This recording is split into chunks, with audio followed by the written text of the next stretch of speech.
All right, so now taking the next step into recursion is going to be a lot of practice. So in this video, I'm going to tell you a little bit, and then I want you to pause it and come back and do the problem. So just be ready to do that. Don't settle down and just keep watching and not pay attention, put it on 2 times speed, then all of a sudden you busted into it. This is going to be a little bit more interactive. So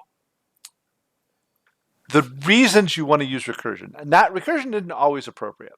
The reason you want to use recursions is either, like we saw a little bit ago with the factorial, the problem is naturally recursive, that the next step is exactly like the first step, only the data is a little bit different. Or there's a data structure that's recursive. There's not too many problems that fit into this. There's plenty of problems that do, but the problems that do tend to fit into virtual worlds more cleanly. So, like in physics, for instance, Newtonian physics works really, really well. But if you take it down to the next level, if you want to model at the next level, it breaks down when I get into modern physics, Einsteinian physics, quarks and whatnot. They start to behave probabilistically instead of through clean formulas. So similarly, there are problems that fit really nicely. And so we're going to take a look at 3 examples here to start with. So we did the factorial for you. So I'm going to have you start working on the power function. We're going to talk about directories, and then we'll do a separate video here, talk about the Tower of Hanoi, but just setting up what's going to happen here. So what I want you to do in each of these cases is to identify the base case. Look at the recursive steps, and are there any other inputs that we need to handle and validate, or any other constraints we put on the problem space. A lot of that goes into how do you define the parameters that get passed in. Sometimes recursive functions will actually get wrapped in another function. So I don't expose the recursion to the user, but they give me something else. I check some stuff, and then I start the recursion to make it a little bit more efficient.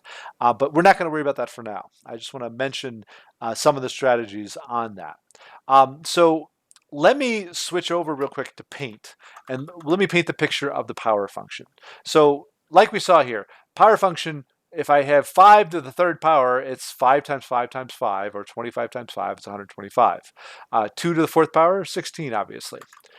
So I need to think about that when I pass in, when I pass in, I'm going to try my best with the pencil here. When I pass in 5 to the 3rd power here, then really what 5 to the 3rd power is 5 times 5 to the 2nd power, which is really 5 times 5 to the 1st power. And so 5 to the 3rd power is this.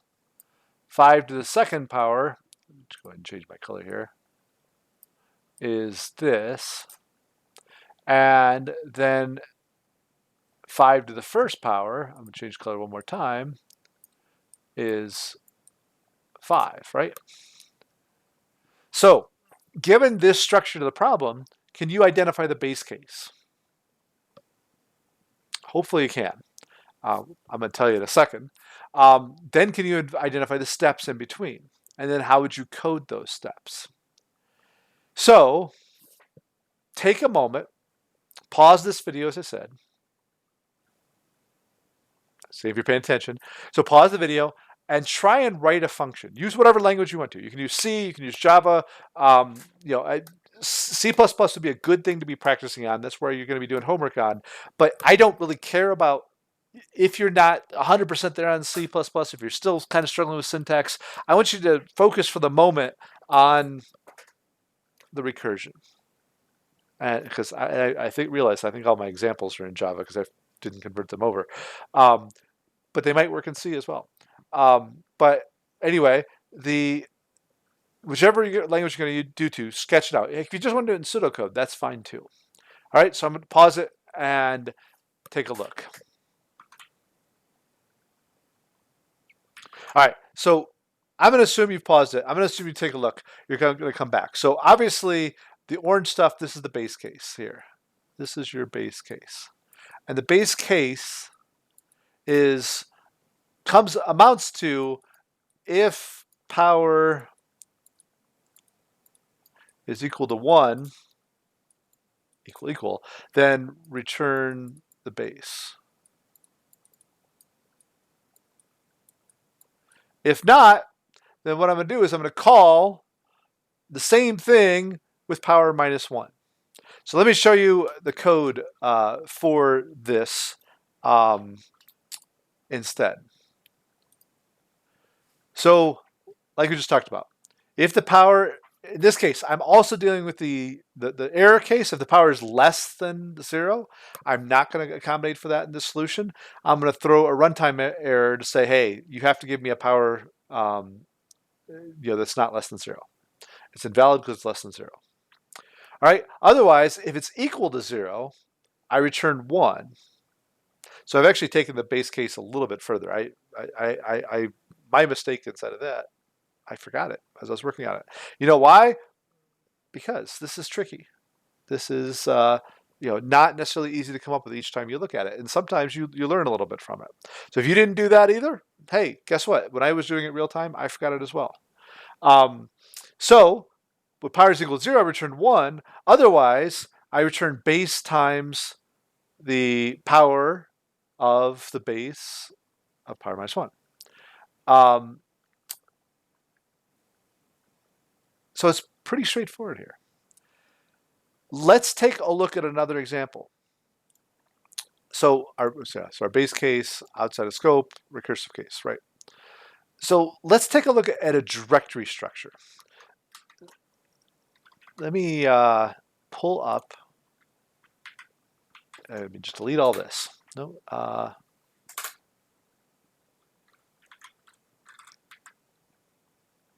Darn it. I hit the wrong one. Nope.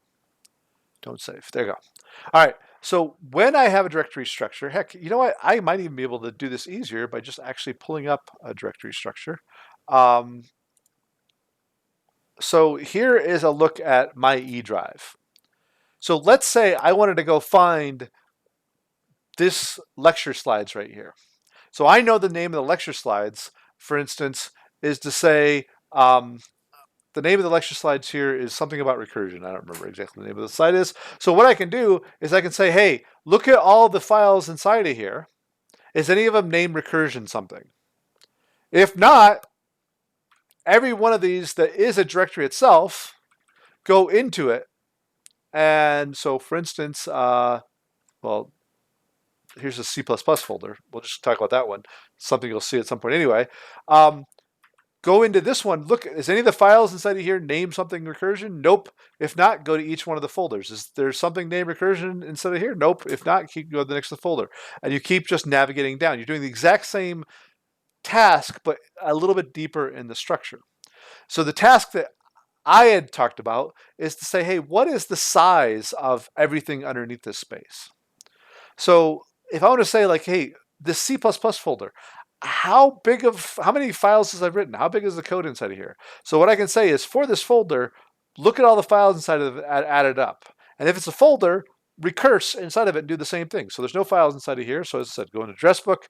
Okay, so this guy is 2 kilobytes. So let's write that down. Our total right now went from 0 to 2 kilobytes. So let's look inside of address book. And so now 2, 3, 4, 5, 6, 14, 15, 16, 17, 18, 19 kilobytes go inside of here. 223. So 20, 21, 52, and then start adding up beyond my ability to add stuff up. But you can see I add up all the files, go inside the folder, add up all the files, and this is where that recursiveness comes back. So once I've added all this one, I do this one. Any other folders here? Nope, go up here. Any other folders here? Nope, go up here. Any other folders here? Yes, do this one. Add up all this stuff. Any other folders here? Nope, go back up. Any other folders here? Nope, go back up. So that is the same sort of structure. Now, I could do this through some notion of looping, but it seems kind of difficult. Like I have to keep track of what folder am I in, have I looped over them, and I have loops inside of loops, and it can be done, or I can do it recursively. So again, you can write this in code if you want to, Java, C, whatever code you want to do with. It's a useful function, or just do it on sketch it out. How would I sketch out an algorithm that says, get me the size, pencil again, the size of a directory.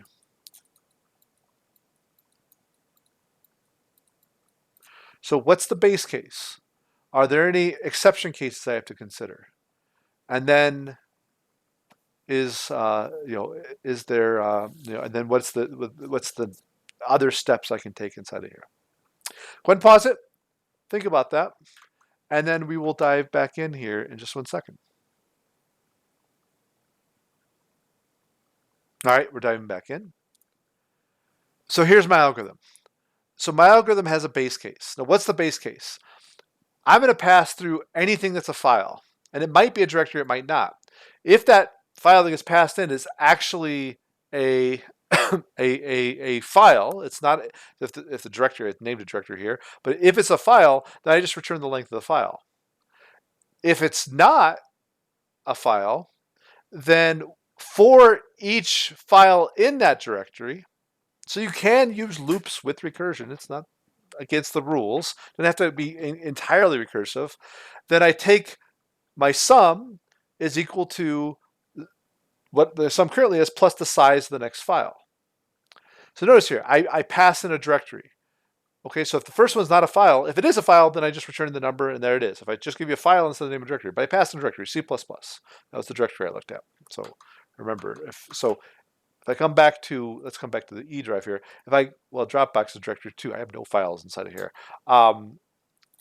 So let's just pretend I pass you an address book. It would return back, say, oh, that's a file. I'll return back 2 kilobytes. But if I pass in C++, then what it says is, oh, it's not a file. So for each of the files that are inside of here, go and ask the size of them. So the first one's going to be address book, which is not a file itself. It's a directory. So for everyone inside of here, go and total that up. And so again, it goes through each one in turn. So I'm going to ignore the hidden directory for the moment, but let's say address book.